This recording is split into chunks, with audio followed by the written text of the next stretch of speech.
محمد وعلى آله وأصحابه ومن هدى بهديه إلى يوم الدين.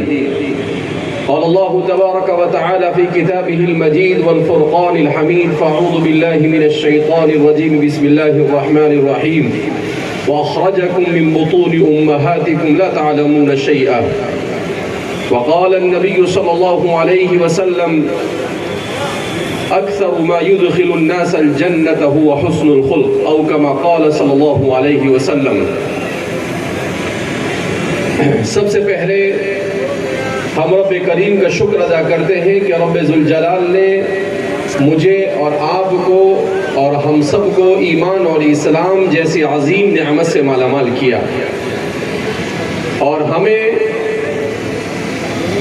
امام الانبیاء والمرسلین، خاتم النبیین، احمد مصطفیٰ محمد مجتبی حبیب کبریہ صلی اللہ علیہ وسلم کی امت میں پیدا کیا. ویسے تو اس دنیا میں اللہ نے بہت سی مخلوق پیدا کی، مگر اللہ کی مخلوق میں سب سے زیادہ جس مخلوق کو اللہ نے فضیلت اور اہمیت عطا فرمائی ہے وہ ہے حضرت انسان. حضرت انسان کے سلسلے میں اللہ خود فرماتے ہیں: وَلَقَدْ كَرَّمْنَا بَنِي آدم، اور ہم نے بنی آدم کو مکرم اور معزز بنایا. اسی لیے فرماتے ہیں کہ اللہ رب العزت نے دنیا میں آسمان، زمین، کائنات میں بہت سارے ستارے اور پہاڑوں کو، سمندر کو، تمام چیزوں کو پیدا کیا، مگر ایک طرف انسان کو بنانا اور دوسری طرف ان تمام مخلوق کو بنانا. تو اس لیے فرماتے ہیں کہ ساری مخلوق کو اللہ رب العزت نے تخلیق عمومی سے پیدا کیا اور انسان کو تخلیق خصوصی سے پیدا کیا. کیا مطلب تخلیق عمومی کا اور تخلیق خصوصی کا؟ تخلیق عمومی کا مطلب یہ ہے کہ اللہ رب العزت نے آسمان اور زمین کو بنایا، اس کے لیے بہت اہتمام نہیں کیا.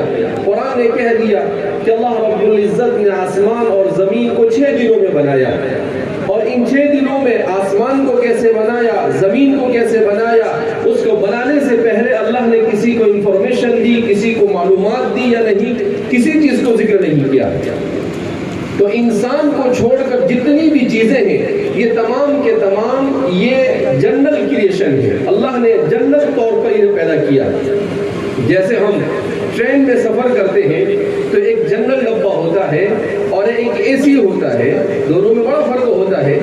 بالکل اسی طریقے سے جب حضرت آدم علیہ السلام کو اللہ رب العزت نے بنانے کا ارادہ کیا تو اللہ نے آدم علیہ السلام کو پیدا آپ کی تخلیق سے پہلے حضرات ملائکہ سے کہا: وَإِذْ قَالَ رَبُّكَ لِلْمَلَائِكَةِ إِنِّي جَاعِلٌ فِي الْأَرْضِ خَلِيفَةً.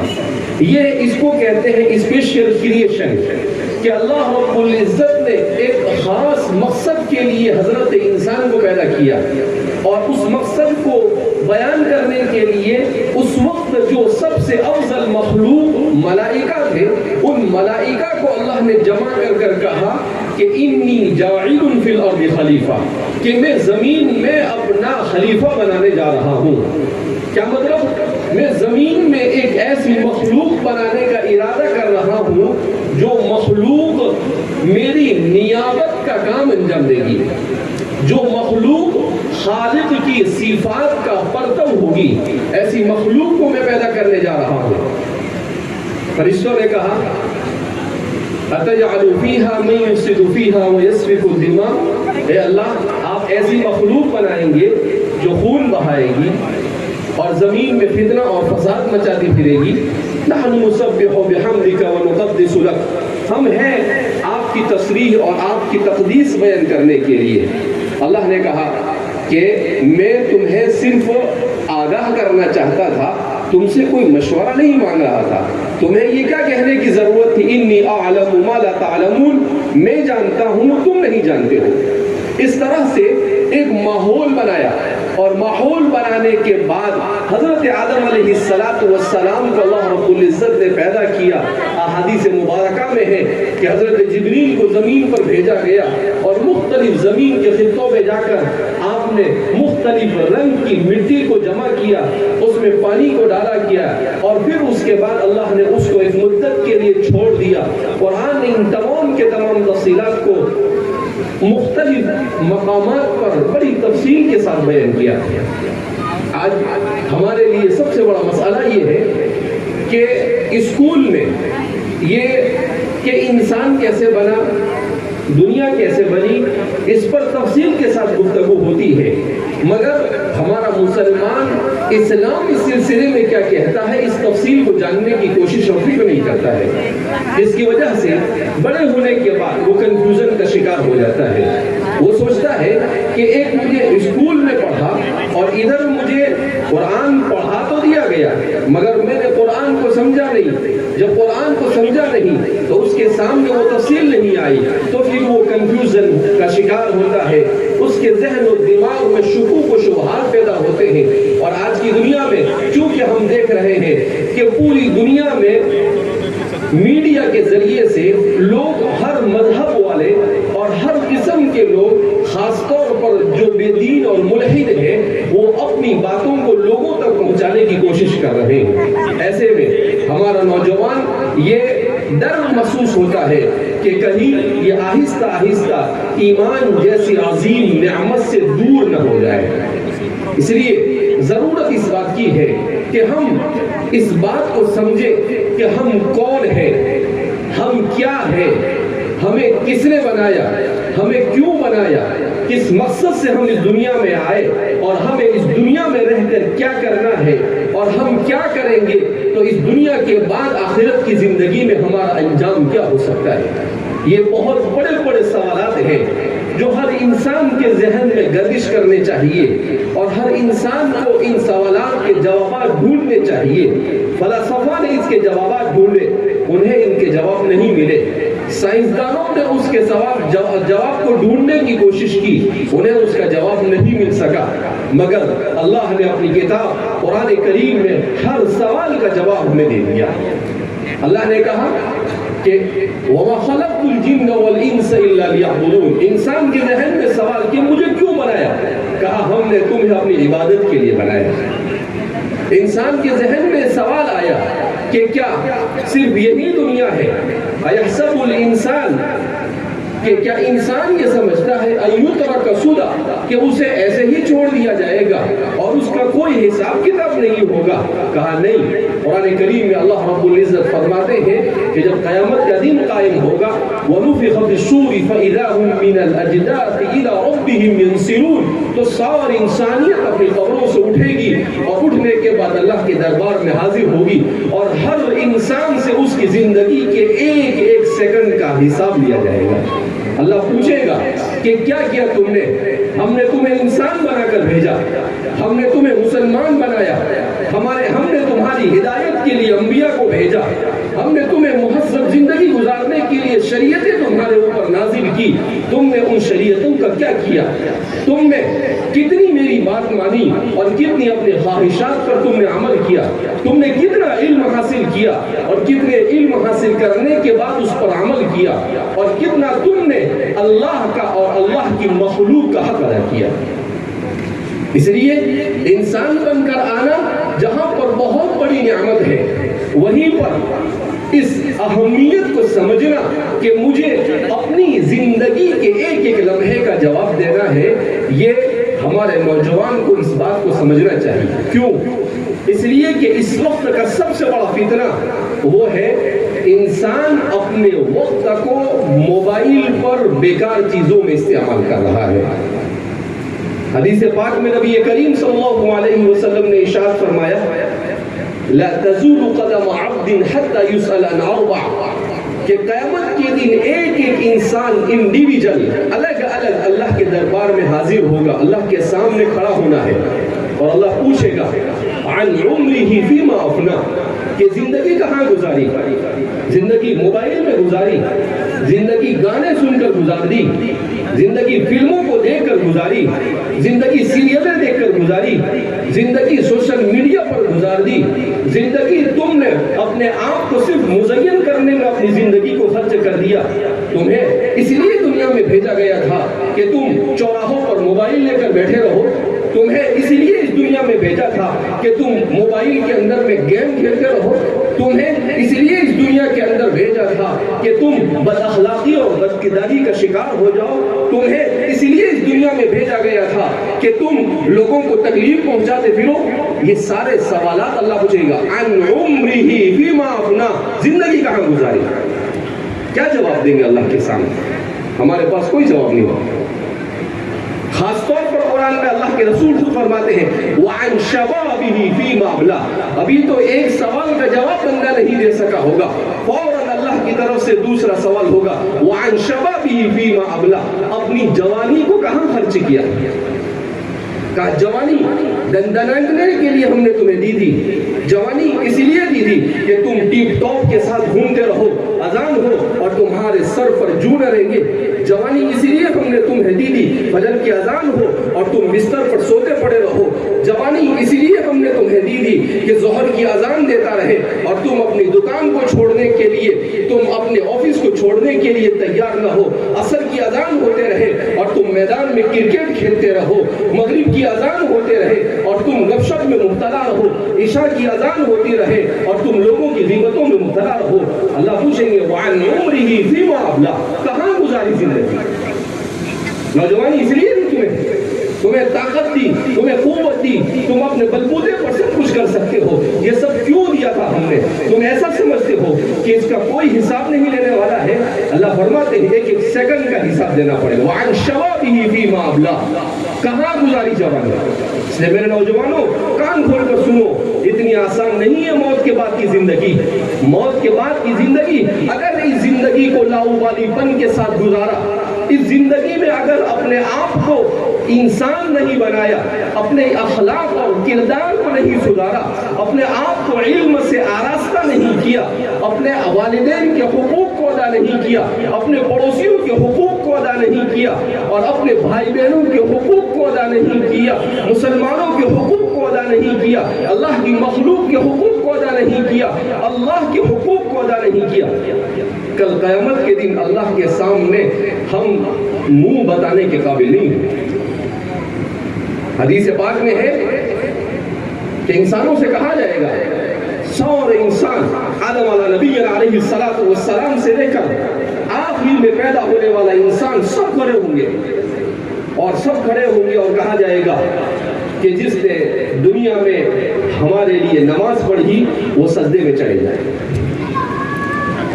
حدیث میں ہے کہ جنہوں نے واقعتاً اللہ کے لیے نماز پڑھی ہوگی وہ سیدھے سجدے میں چلے جائیں گے، اور جنہوں نے نمازیں نہیں پڑھی ہوگی یا جنہوں نے نماز خشوع و خضوع کے ساتھ نہیں پڑھی ہوگی وہ سجدے میں جانے کی کوشش کریں گے مگر ان کی پشت کو تخت کی طرح سخت کر دیا جائے گا۔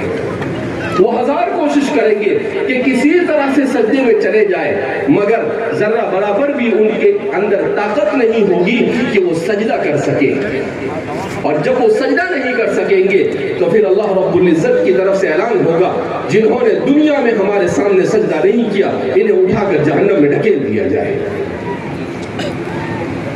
شیطان نے ایک سجدہ نہیں کیا، اللہ نے اسے اپنے دربار سے نکال دیا۔ اگر ہم دن میں 5 نمازیں جان بوجھ کر چھوڑ رہے ہیں جیسا کہ آج ہمارے معاشرے میں یہ عام ہو چکا ہے، آپ اندازہ لگاؤ کہ ہم کتنے سجدے چھوڑ رہے ہیں۔ دن بھر میں 20 رکعت فرض اور واجب ملا کر 20 رکعت ہوتی ہے، ہر رکعت میں 2 سجدے، تو روزانہ کتنے سجدے چھوڑ رہے ہیں؟ شیطان نے ایک سجدہ نہیں کیا اور ہم کتنے سجدے چھوڑ رہے ہیں؟ 40 سجدے۔ کتنے؟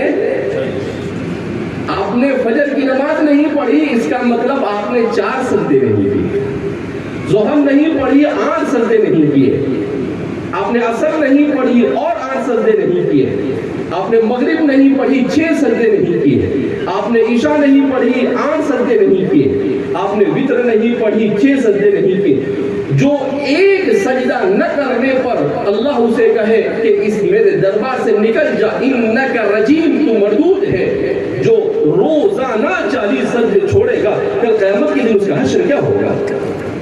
اتنا آسان نہیں ہے میرے دوستو، ہم نے نماز کو بڑی ہلکی پھلکی چیز سمجھ لیا ہے، تو اس لیے کہ ہمارے ذہن و دماغ میں نماز کی اہمیت نہیں رہی، ہم اپنی آخرت کو بھول گئے، ہم اپنی دنیا میں مست ہو گئے. ہم نے یہ سمجھ لیا کہ پیسہ آ گیا اس کا مطلب یہ ہے کہ سب کچھ اپنا ہو گیا.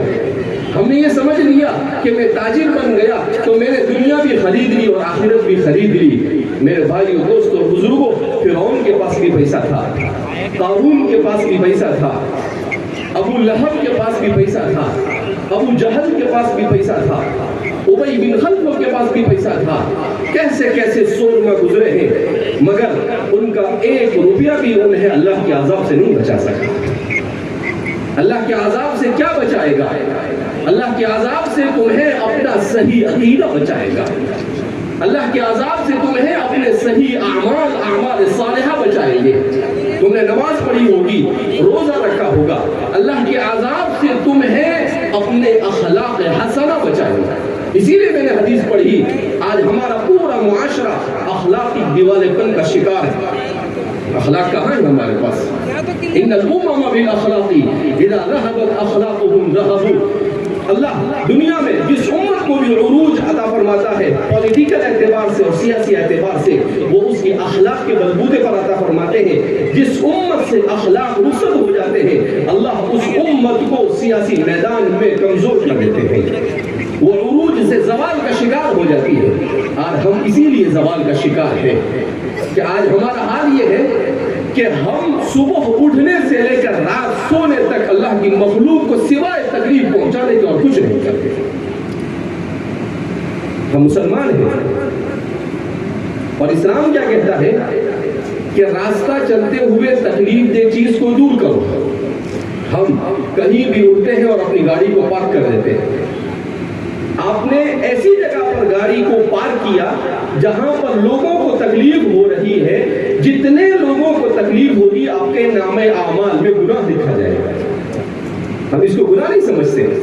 کہا اس میں کیا گناہ ہے؟ نہیں، یہ گناہ ہے. آپ نے جو اصول بنائے ہیں ٹریفک کے، ان اصولوں کو توڑا، آپ نے گناہ کیا. آپ کے گھر کے سامنے پارکنگ کی جگہ نہیں ہے، آپ نے گاڑی کو کھڑا کر دیا، آپ نے گناہ کیا.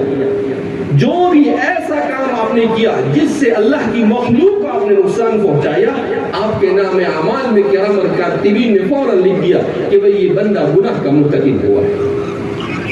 اس لیے اپنے طریقے زندگی، اسٹائل لائف، اپنی زندگی ہم کیسے گزار رہے ہیں، ذرا اس پر ایک بار سوچیں کہ کیا رسول اللہ صلی اللہ علیہ وسلم نے زندگی ایسی گزاری تھی؟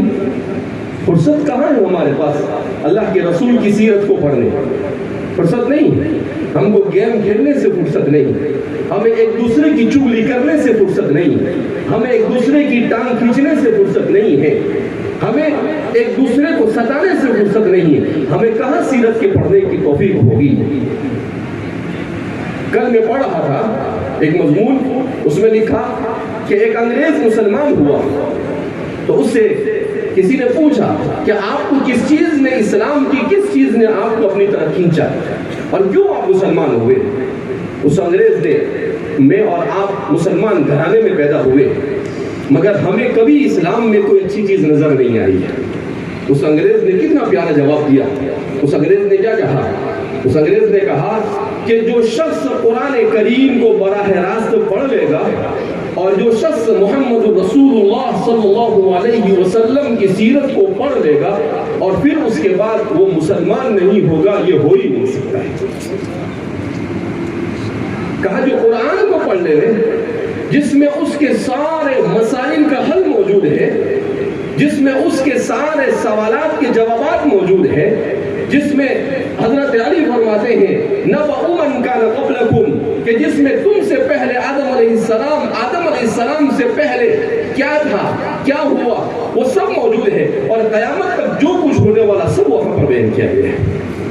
کیسی کتاب! دنیا میں کوئی انسائکلوپیڈیا ایسا آج تک تیار نہیں ہوا. دنیا میں کوئی کتاب 1000 نہیں. قرآن کریم کیا کہتا ہے؟ فَإِن لَمْ تَفْعَلُوا وَلَن تَفْعَلُوا، کہ سارے انسان اور جنات جمع ہو جائے، ساری ذہانت کو خرچ کر دے. فرماتے ہیں فَإِن لَمْ تَفْعَلُوا وَلَن تَفْعَلُوا، کہ نہ تو قرآن کی ایک آیت لا سکتے ہیں اور نہ اس کا ایک ٹکڑا بنا سکتے ہیں.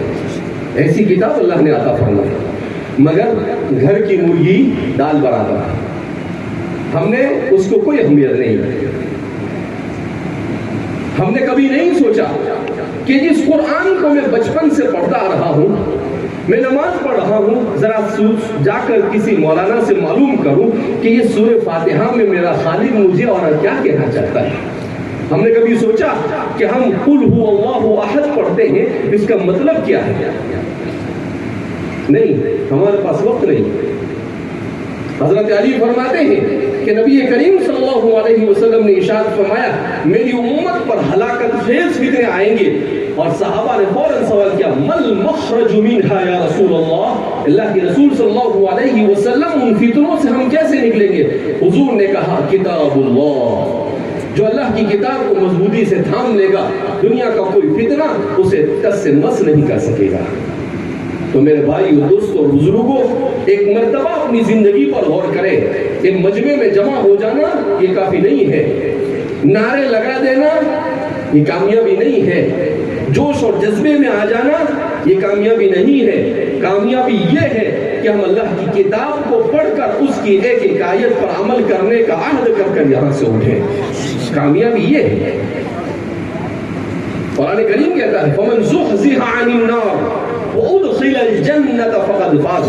کہا تو کیا سمجھتا ہے کہ تو الیکشن جیت جائے گا تو کامیاب ہو جائے گا؟ تو کیا سمجھتا ہے کہ تو علم حاصل کر لے گا تو کامیاب ہو جائے گا؟ تو کیا سمجھتا ہے کہ کوئی بڑا پروفیسر بن جائے گا تو کامیاب ہو جائے گا؟ تو یہ سمجھتا ہے کہ بڑا تاجر بن جائے گا تو کامیاب ہو جائے گا؟ تو یہ سمجھتا ہے کہ لوگ تجھے اپنے ہاتھوں پر اٹھا لیں گے تو کامیاب ہو جائے گا؟ کہا یہ ساری کامیابیاں صرف عارضی اور وقتی اور ٹیمپرری ہے. ہمیشہ کی کامیابی کیا ہے؟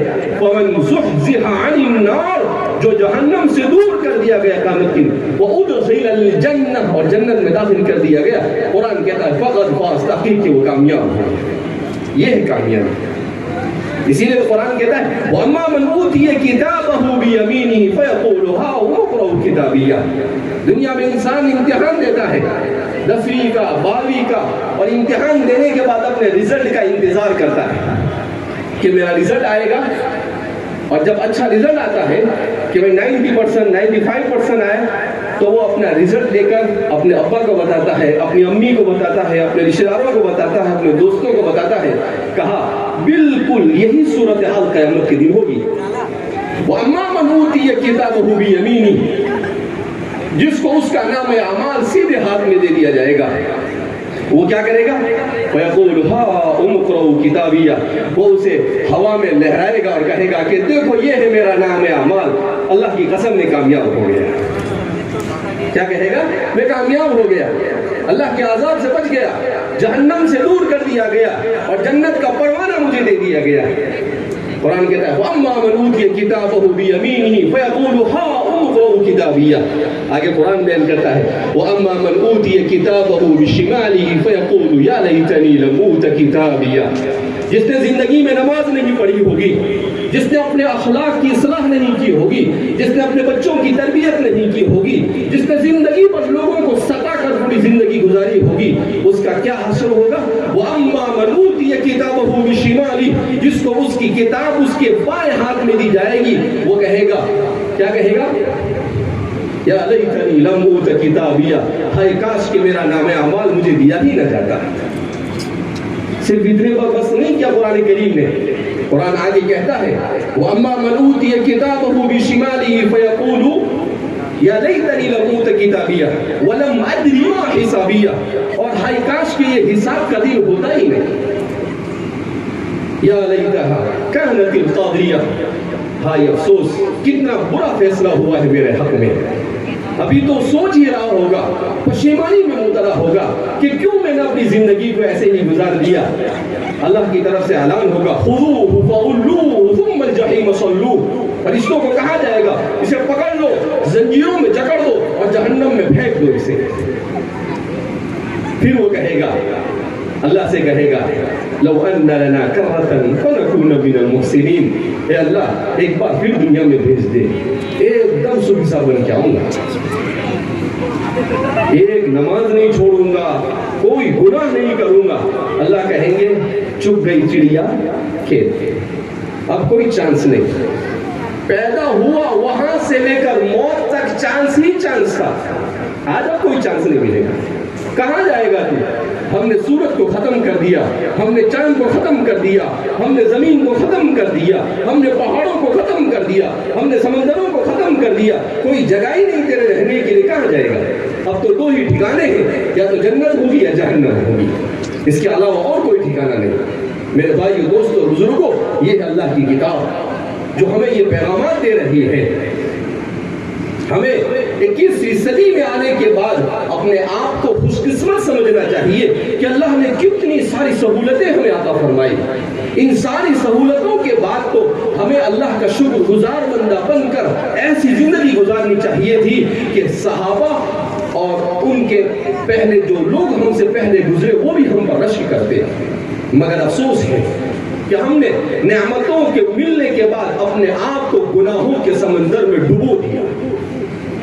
ہم نے نہیں سوچا کبھی کہ میں جو کر رہا ہوں اس سے میرا خالق راضی نہیں ہوگا, وہ ناراض ہوگا. ہمیں تو دوسروں کو خوش کرنے کی پڑی ہوئی ہے, ہمیں اپنی دنیا بنانے کی پڑی ہوئی ہے. اس لیے میرے بھائی, دوستوں, بزرگوں, ایک واضح پیغام یہاں سے لے کر جائیے. آپ اتنی محنت سے یہاں پر جمع ہوئے, آپ کو جمع کرنے کے لیے محنت کی گئی. ایک واضح پیغام لے کر جائیے کہ با مقصد زندگی گزاریں گے انشاءاللہ. کیسی زندگی گزاریں گے؟ با مقصد. ہم بہترین امانت دار تاجر بنیں گے, ہم بہترین علم دین کے حاصل کرنے کے بعد بہترین عالم بنیں گے, ہم انجینئر بھی بنیں گے, مگر سچا اور پکا مسلمان بنیں گے. چاہے کتنی ہی ڈگریاں ہمارے پاس ہو, چاہے کتنی ہی تنخواہیں ہمیں مل جائے, چاہے کتنا ہی مال مل جائے, اگر دین نہیں ہے تو سب کچھ بیکار ہے. مسلمان کے لیے سب سے اہم اور بنیادی چیز اس کا دین ہے. اس لیے اپنے ایمان کو بچانے کی فکر کریں, اپنے گھر کو ایمان اسلامی ماحول بنائیں. ہماری بہنیں بھی یہاں پر جمع ہیں, وہ بھی سن لیں. اگر کسی معاشرے میں عورتیں صحیح راستے پر آ جائے گی تو وہ معاشرہ اصلاح کی راہ پر آسانی کے ساتھ گامزن ہو جائے گا. رسول اللہ صلی اللہ علیہ وسلم پر سب سے پہلے ایمان کون لایا؟ سیدہ حضرت خدیجہ الکبریٰ. اللہ کے رسول صلی اللہ علیہ وسلم نے فرمایا کہ میں حضرت خدیجہ کا حق ادا نہیں کر سکتا. اللہ کے رسول کو سنبھالا. عورت وہ ہوتی ہے جو اپنے گھر کو سنبھالتی ہے, جو اپنے گھر کو جنت کا نمونہ بناتی ہے. فاطمہ الزہرا, اللہ کے رسول صلی اللہ علیہ وسلم پر قربان جائیے, کیسی تربیت کی اپنی بیٹیوں کی. فاطمہ آتی ہے اور کہتی ہے اللہ کے رسول صلی اللہ علیہ وسلم سے کہ بچوں کو پالنا بھی پڑتا ہے, حسن حسین کو ساتھ میں کھانا بھی بنانا پڑتا ہے, گھر میں جھاڑو بھی دینا پڑتا ہے, آٹا بھی پیسنا پڑتا ہے, ہاتھ میں زخم ہو گئے ہیں, اگر آپ کسی بادی کا انتظام کر دو تو اچھا رہے گا, گھر میں کوئی کام والی آ جائے. نبی کریم صلی اللہ علیہ وسلم نے کام والی کا انتظام نہیں کیا. آپ صلی اللہ علیہ وسلم نے کہا میری بیٹی فاطمہ, یہ دنیا ہے, اس دنیا میں ایسے ہی زندگی گزاری جاتی ہے, مشقتوں کے ساتھ. کون فاطمہ؟ سیدۃ نساء اہل الجنہ, جنت کی عورتوں کی سردار, اور اپنا سارا کام کرتی ہے. ہمارے گھر میں عورت 2-4 کام کرے گی اور اس کے بعد کیا کہے گی کہ سارے جھمیلے مجھے ہی سر پر لے کر چلنے ہیں.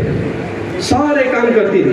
حضور نے کیا کہا کہ فاطمہ ہر نماز کے بعد 33 مرتبہ سبحان اللہ, 33 مرتبہ الحمدللہ, 33 مرتبہ اللہ اکبر پڑھ لو, یہ دنیا و ما فیہا سے بہتر ہے.